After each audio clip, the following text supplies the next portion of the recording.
政府成日話香港嘅物價好低，最新嘅通脹率係1.7%。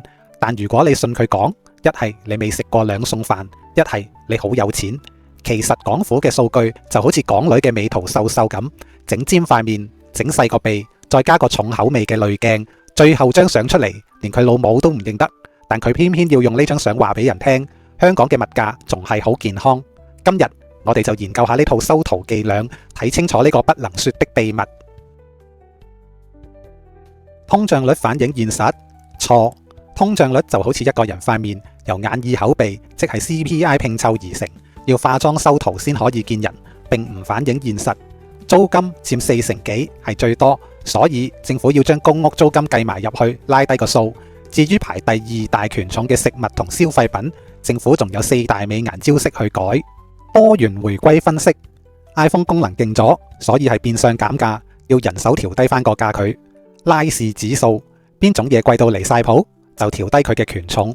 幾何平均數，某樣嘢貴咗，就假設你會消費降級買平嘢，太興太貴，你一定會去大家樂，又要人手調低翻。季節性調整過濾器，新年嘅嘢貴咗，唔客觀，要調低。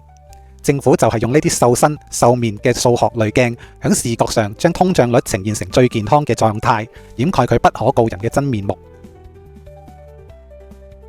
點解政府搏晒命都要撳低通脹？因為響呢個世界靚好緊要，人係咁，政府都係咁。美圖秀秀嘅通脹數字，本質上係一種形象管理，要嚟服務國際金融中心呢個人設，去吸引全球資金。知識可以改變命運，數字可以改變資金流向。首先，低通脹可以增加視覺效果。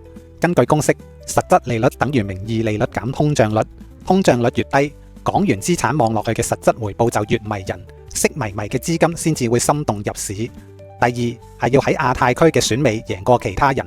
我哋嘅鄰居，尤其係新加坡，美貌與能力並重。雖然聯匯制度之下，我哋嘅匯率唔喐得，但份 CPI 報告可以話俾人聽，我哋可以壓低內部成本，令香港更加有性價比。最後係最殘酷嘅一點， CPI 其實係鎖死人工嘅錨點，只要將通脹壓喺2% 以下，政府同財團就掌握咗最強嘅議價權，理直氣壯咁將全社會嘅人力成本鎖死，拉闊產品售價同成本嘅剪刀差，提升 ROI 同 yield rate。講到底，通脹率計出嚟唔係俾你睇，係俾投資者睇。呢場修圖易容術係香港拋眉眼嘅策略，吸引資金嘅集結號。